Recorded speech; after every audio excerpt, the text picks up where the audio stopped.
Halo, selamat datang di channelnya si Jisan Pilatin dan selamat datang di episode ke-15.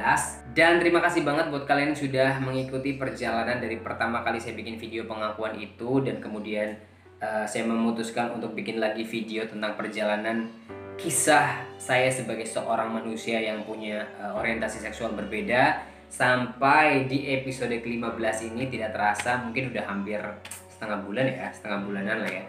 Pokoknya terima kasih banget. Dan juga yang sudah subscribe, like, dan juga komen saya sangat hargai. Terima kasih. Sekarang kita akan melanjutkan ke episode berikutnya, yaitu episode ke-15. Sebelum nonton video ini sampai habis, jangan lupa untuk subscribe channel ini ya.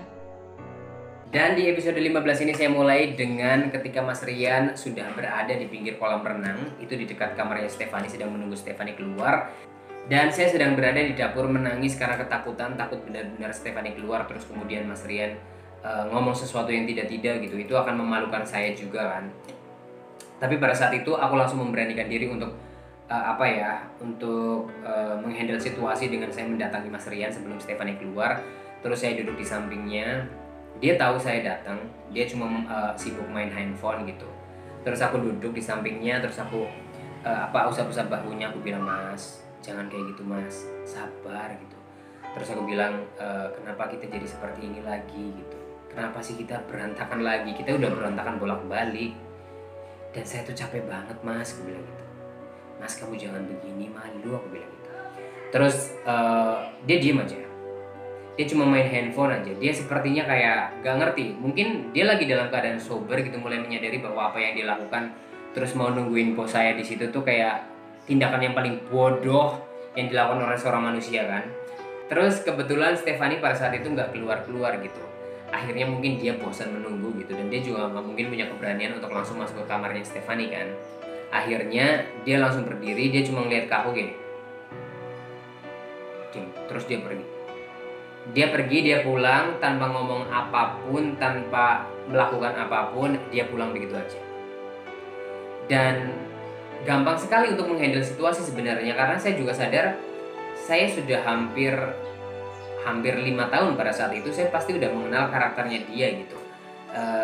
Ketika dia lagi psycho, ketika dia lagi benar-benar gak terkendali, yang bisa menaklukkan itu hanyalah kelembutan gitu. Maksudnya didekati, dielus-elus, terus kemudian kita minta maaf. Jangan pedulikan kalau dia yang salah gitu. Maksudnya kita datang, kita elus-elus, terus kemudian kayak kita yang salah, minta maaf, nangis-nangis, dia nggak akan ngapa-ngapain. Saya tuh udah sering melakukan itu dan cara itu selalu berhasil. Cuman kadang ya memang saya juga ikut terpancing ketika dia lagi emosi, saya juga emosi. Nah ketika lagi dia emosi, biasanya kalau saya ikut emosi itu terjadi hal yang fatal. Entah dia pemukulan, entah pokoknya hal-hal yang buruk lah terjadi gitu.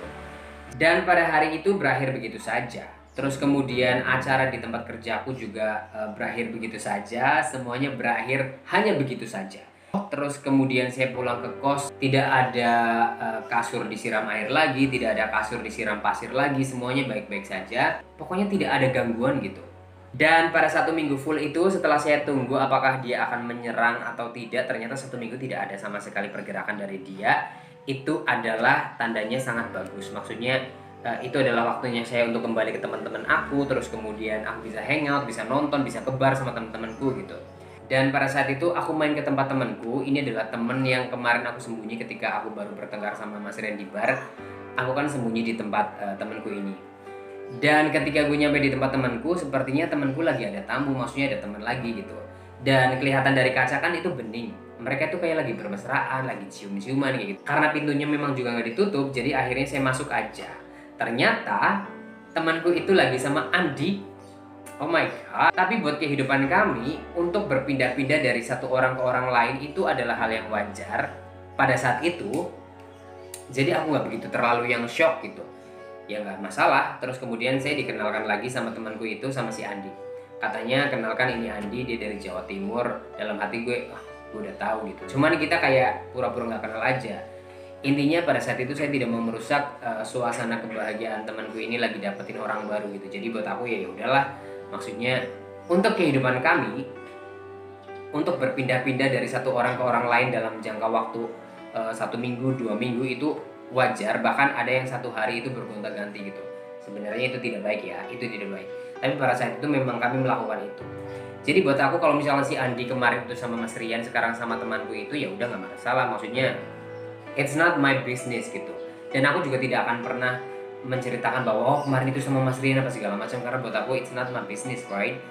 Terus akhirnya saya nggak jadi cerita, padahal itu adalah berita bahagia, mau ngomong sama dia kalau saya udah lepas dari Mas Rian.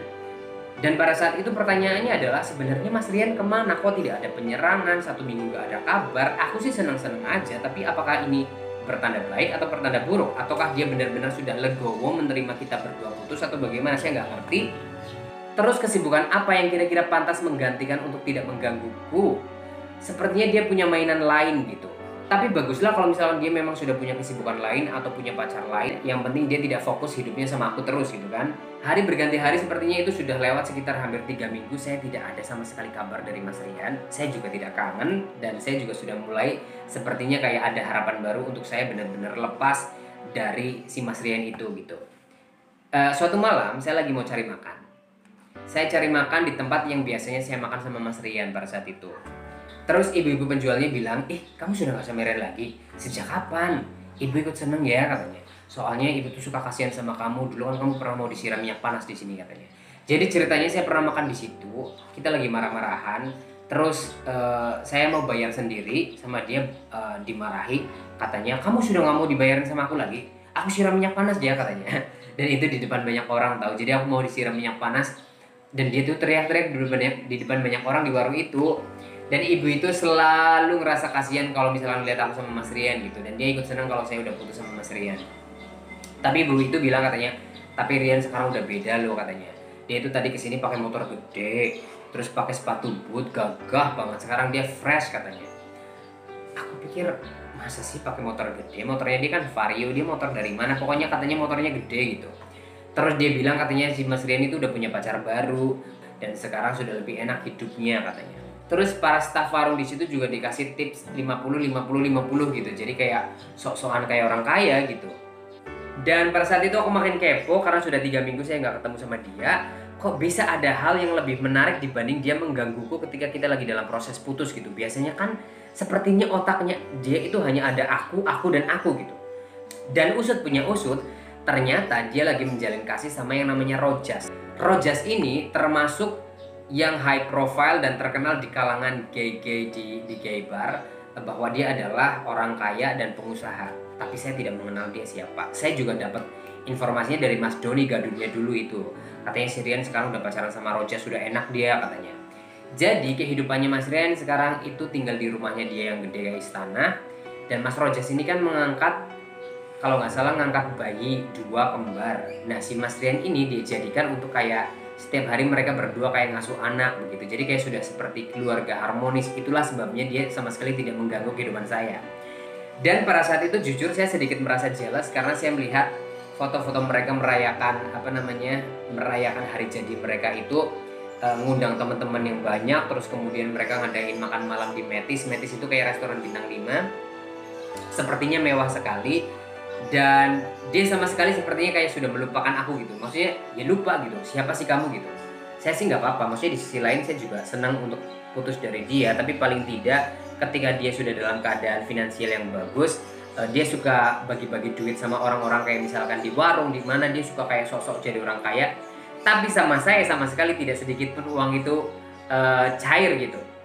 Agak jahat juga kan, maksudnya duitnya aku mau tapi orangnya tidak mau. Tapi anyway, intinya pada saat itu saya hanya mendengar cerita suksesnya aja. Oh dia dibeliin motor gede, oh dia kehidupannya mau liburan ke sini, oh dia katanya mau ke Eropa, oh bla bla bla bla. Hanya mendengar itu aja dari teman-teman dekatnya gitu. Anyway, saya juga hidup dengan keadaan yang menyenangkan. Maksudnya sudah tanpa dia aku bisa nonton, aku bisa ke bar, sudah menjalani rutinitas yang normal tanpa adanya Mas Rian gitu. Tiba-tiba itu mungkin hanya berjalan sekitar 1,5 bulan apa ya. Tiba-tiba dia muncul di kosanku. Kaget kan aku. Dia pakai motor gede, pakai sepatu boot tinggi gagah menjulang, dan dia pun nggak lepas sepatu untuk masuk ke kamarku gitu. Dia datang seperti kayak sombong gitu, membusungkan dada, terus dia duduk di kasur. Aku ya diem aja, cuma dalam hati, ngapain nih orang kesini lagi ya? Ampun, cuman dia ganteng banget. Kenapa dia berubah ya? Aku pikir, aduh, kok aku agak tertarik sama dia, tapi aku diem aja, pura-pura diem aja. gue diem aja, gue nggak shock karena gue tahu pasti hari ini akan datang. Karena kita putusnya itu bener-bener gantung, nggak ada kata putus atau apa. Tiba-tiba dia dari hotel waktu itu dia menghilang begitu saja sampai hampir 1,5 bulan kita tidak ketemu kan. Cuman kok ganteng banget dia datang ke situ. Dalam hati, oh my god, kok saya nafsu, tapi aku diem aja. Aku pura-pura kayak nggak peduli sama dia. Terus dia cuma kayak nyengir kayak ngece gitu loh. Tapi aku ya diem aja, maksudnya aku sangat kalem, aku sangat tenang. Terus dia tiba-tiba bilang, mana buktinya, katanya kalau saya tinggal kamu akan berkembang, kalau saya tinggal katanya kamu akan lebih baik. Mana, kamu masih kayak gini-gini aja gitu. Ya iyalah, baru 1,5 bulan, kita mau berkembang gimana kan, maksudnya itu waktu yang tidak begitu lama juga untuk berkembang. Tapi aku diem aja, aku belum ngomong apapun. Aku balik badan, nyalain TV.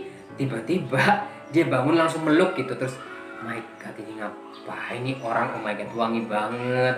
Terus badannya itu kayaknya tambah gagah, terus nyaman banget, sepertinya tuh kayak aku merindukan pelukan ini gitu. Cuman aku mau menikmati, mau tidak, mau menikmati, mau tidak. Karena aku sadar ini adalah Rian yang sama yang kemarin mengganggu gitu. Jadi aku nggak boleh terlena, aku pura-pura ngapain sih gitu. Terus tiba-tiba dia cium sini, dia cium-cium, mana mana katanya, mana berubahnya katanya, sambil pegang-pegang hidung gitu. Mana, masih gini-gini aja katanya, sambil kayak merayu, sambil kayak bercanda. Tapi aku diem aja, kayak ngeledek gitu loh. Terus aku kayak, apaan sih, kita kan udah putus, ngapain kamu kesini lagi gitu. Dia bilang, ih ngarep, emang siapa yang bilang putus katanya. Aku kan gak pernah bilang putus sama kamu, dia bilang gitu. Ya ampun, ternyata selama ini gue belum lepas secara total dari dia gitu. Aku tuh yakin banget kalau hari itu pasti akan ada, karena aku tahu dia tuh gak semudah itu melepaskan aku gitu. Terus aku lihat lagi kayak curi-curi pandang gitu, kok dia ganteng banget ya, kayak gagah gitu loh. Apalagi dia sambil ngeledekin aku, sambil pepet-pepet ke lemari gitu loh. Aku jadi kayak aduh, sudah gue pasrah aja lah ya Allah gitu. Terus tiba-tiba dia pepet, terus langsung dia cium. Terjadilah. Aku nggak bisa nolak dia pada malam hari itu karena dia berbeda. Entah itu gara-gara dia berbeda ataukah saya sudah 1,5 bulan tidak ketemu, akhirnya muncul rasa kangen itu atau gimana. Apalagi dia datang ke situ dengan muka songong, sombong, dan juga nggak begitu terlalu kayak menginginkan aku, kayak kurang ajar gitu loh. Jadi orang yang seperti itu bikin aku kayak kembali bergairah menurut aku ya. Jadi selama ini kan dia tuh kayak, baby sayang, aku cinta banget. Aku nggak suka begitu. Aku nggak suka orang, kamu udah makan apa belum sayang? Yang nanti makan apa? Aku benci banget. Tapi orang yang songong, yang tidak peduli, yang kayak careless gitu, yang kayak pokoknya tidak peduli sama aku, itu biasanya lebih membuat aku bergairah gitu. Dan pada saat malam itu tuh dia begitu. Akhirnya kita bergulat dan terjadilah hal-hal yang kita inginkan pada malam hari itu. Dia tanpa lepas sepatu, dia tanpa, pokoknya kita sudah sangat nafsu banget. Akhirnya semua itu terjadi begitu aja gitu. Saya tidak mau akan cerita detail karena itu akan berbahaya buat YouTubeku. Dan ketika kita lagi melakukan hal itu, sepertinya teleponnya tuh berdering terus, tapi dia sama sekali nggak peduli. Kayaknya itu dari pacarnya deh. Setelah kita selesai, dia cek handphonenya, ternyata memang dari pacarnya. Dia disuruh pulang gitu. Akhirnya dia pulang, tapi dia kasih aku 1 juta, katanya disuruh untuk beli SK2. Mau tidak mau saya terima dong. Cuman dengan saya menerimanya uang itu, saya tahu ini konsekuensinya pasti bakalan ribet. Maksudnya punya chance yang besar aku untuk balik lagi sama dia gitu. Pada saat itu sih nggak begitu terlalu dipikirkan, yang penting aku dapat duit. Dia juga sudah gagah seperti itu. Kalau dia akan seperti itu terus, mungkin aku akan mau balik sama dia lagi gitu. Terus ya sudahlah, dia pulang, saya juga udah dapat 1 juta. Saya juga tidak ada rasa kayak cemburu karena dia pulang ke tempat pacarnya, karena itu memang pacarnya. Dan saya jujur menikmati hubungannya seperti itu gitu. Kalau misalkan dia lagi ke situ, kita kangen-kangenan, kita melakukan, ya udah kita melakukan, tapi dia tetap pacarnya yang di sana gitu. Jangan terlalu fokus terhadap hidupku gitu. Aku lebih suka jujur kehidupan yang seperti itu. Tapi sayangnya harapanku tinggal harapan belaka. Keadaan itu tidak berlangsung lama. Tiba-tiba dia putus dari orang kaya itu. Tiba-tiba damn, muncul di kosku. Dia ngapain lagi dia ke kosku? Padahal dalam hati, gue belum kangen kayak kemarin. Ngapain kamu cepet banget datang sini? Terus tiba-tiba aku lihat, oh dia tidak pakai motor yang gede, itu dia pakai motor yang kecil lagi. Oh my god, ini sepertinya pertanda buruk. Terus dia datang, jadi dia biasa kayak nggak mau cerita apa-apa. Dan pada saat itu dia tidur di tempatku. Disitulah aku tanya, kok kamu nggak pulang? Emang kamu nggak dimarahin sama pacarmu? Gue bilang gitu. Siapa pacarku? Kan pacarku ini kan. Aduh, ini sepertinya mengerikan. Kamu nggak pulang ke sana, nanti dia marah loh, gue bilang gitu. Siapa sih, dia bilang gitu. Ya pacarmu lah, aku bilang gitu. Orang kita udah putus katanya. Oh my god. Tuh kan, selalu begitu. Maksudnya aduh, aku pasti akan balik lagi sama dia. Ini sepertinya kayak gue udah ditakdirkan sama dia gitu. Nyebelin banget kan. Tapi pada saat itu karena keadaanku tuh nggak lagi dalam emosi, aku juga nggak bisa ngomong apa-apa. Ya sudah, terjadi lagi. Maksudnya kita balik lagi begitu. Jadi dia, percintaan dia sama si orang kaya itu nggak tahu gimana juntrungannya, tapi kita intinya balik lagi bersama gitu. Cuman pada saat itu, setelah itu, jadi kehidupan kita udah biasa nih. Biasa, tidak ada marah-marahan, kita cinta-cintaan, ya biasa lah. Maksudnya dia sepertinya dia sudah tahu bagaimana tidak membuat saya marah. Dia tidak mau memaksa saya untuk melakukan seperti itu kalau saya lagi nggak mau. Sepertinya dia sudah mulai ambil pelajaran dari selama ini kita sudah sering bertengkar gara-gara hal itu kan. Terus masalah lain masuk. Jadi dia itu sudah bosan untuk menjadi MB atau massage boy kan. Karena di Bali itu bayarannya dikit banget, terus kemudian banyak massage boy dari daerah yang datang ke situ dengan menawarkan massage dengan harga murah, terus plus-plusnya juga murah gitu. Akhirnya yang seperti itu tidak begitu terlalu dapat panggung lagi gitu. Akhirnya dia punya kenalan sama orang yang bolak-balik ke Singapura. Katanya dia juga jadi massage boy di Singapura gitu. Dia diceritain katanya hasilnya di sana menggiurkan lah bla bla bla. Sepertinya dia sudah diberikan gambaran bahwa nanti kalau kamu di Singapura jadi seperti ini kamu akan laku banget, terus dibayar banyak begitu. Akhirnya dia tertarik, cuman pada saat itu kita berdua itu tidak ada dana untuk mensponsori dia pergi ke Singapura. Karena dia lagi benar-benar dalam keadaan yang bangkrut, maksudnya tidak punya duit gitu. Dia bilang sama aku, "Beb, kamu bisa nggak pinjemin uang ke kantormu?" katanya. Saya mau ke Singapura. Dia bilang, saya janji deh langsung saya balikin setelah saya punya gitu. Terus nanti bilang aja gak usah pinjem ke kantor, pinjem ke temanmu yang ada di kantor, bilang bungain berapapun dia mau katanya. Ini orang tuh kayaknya gampang banget gitu. Yang penting kalau dibungain nanti saya langsung bayar, sekitar janjinya mungkin 5 hari 4 hari gitu. Aku kayak aduh, kok malah jadi dia nyuruh aku ngutang-ngutang ya. Tapi pada saat itu aku pikir, karena aku juga tahu cerita orang-orang yang bekerja seperti itu di Singapura itu berhasil, dan sepertinya kayak ceritanya tuh manis-manis begitu, kenapa tidak? Terus dia bilang katanya, saya kasihan sama kamu soalnya kalau aku kerja di sini nggak bisa memenuhi kebutuhanmu, apalagi aku tuh janji kalau kamu harus kuliah lagi katanya. Dia tuh pengen kuliahin aku lagi karena dia tahu aku putus kuliah kan. Terus dia janji kayak mau ngebantu orang tua aku lah segala macam dengan kebutuhan ibuku yang sakit. Yang penting ini harus ke Singapura dulu, nanti kalau udah di sana baru itu semua terrealisasi. Agak bisa dipertimbangkan, tapi juga pekerjaan itu kan tidak bagus ya. Maksudnya saya tidak mau orang berkorban untuk kebahagiaan kehidupanku gitu. Cuman sebenarnya pada saat itu pertimbanganku adalah oke, kamu pergi ke Singapura kan aku jadi jarang ketemu sama kamu, jadi maksudnya tidak begitu stres lagi hidupku kan. Akhirnya aku usahakan aku pinjam sama temanku. Nah, ya singkat cerita dia sudah mengantongi paspor, dia sudah punya segalanya, dokumen segala macam. Akhirnya dia ke Singapura. Belum 5 hari, 2 hari dia udah transfer balik. Jadi uang itu udah ditransfer sama plus bunganya, sama jatahku, jatah ibuku, dan jatah keluarganya. Jadi dia kirim ke keluarganya tapi lewat aku gitu. Selama ini saya tidak pernah mendengar kalau dia juga kirim ke rumahnya ya. Tapi pada saat itu dia memang mengirimkan hutangnya, bunganya, jatahku, jatah keluargaku, jatah keluarganya dia. Baru 2 hari, buat aku itu menggiurkan banget. Akhirnya aku balikin utangnya itu, aku kirim mamaku, aku kirim keluarganya dia gitu. Karena waktu itu aku berhubungannya sama ponakannya dia. Tapi jujur ya, memang katanya sih kalau orang baru, apapun bentuknya, kalau ada di sana itu akan jadi rebutan gitu. Dan mungkin itu yang menjadi penghasilan utama dari si Mas Rian itu di sana gitu. Terus dari situ dia setiap 2 minggu kirim, terus 1 bulan dia pulang karena harus keluar sebelum tidak boleh lewat dari 29 hari kan. Jadi setiap bulan dia pulang. Setiap dia pulang pasti dia mampir ke tempat oleh-oleh, kita video call, dia bilang, "Baby, kamu mau apa sayang? Kita mau kembaran-kembaran." Jadi aku dibeliin baju kembar, celana kembar, sepatu kembar, pokoknya dia beliin semuanya yang aku mau, tapi kita kembar-kembaran berdua. Sepertinya kehidupan kita sangat membahagiakan pada saat itu. Terus setelah dia di sini 1 bulan, nanti 1 minggu di rumah, nanti dia berangkat lagi ke sana gitu. Cuman itu juga tidak bertahan lama, itu hanya 3 bulan begitu rutin saja, hanya cuma 3 bulan. Habis itu tidak ada kabar. Tidak ada kabar setelah 3 bulan. Maksudnya dia ada kabar tapi cuman ngabarin doang, tidak ada kiriman buat orang tuanya, tidak ada kiriman buat saya. Terus aku mulai kayak kantongku kering, aku nggak bisa beli SK2 lagi. Aduh, keluarga aku juga butuh duit. Pada saat itu aku sudah mulai menuntut, lu ngapain di situ, lu kerja apa kok tidak ada kiriman? Aku sudah mulai begitu, maksudnya itu juga tidak benar dari saya ya pada saat itu.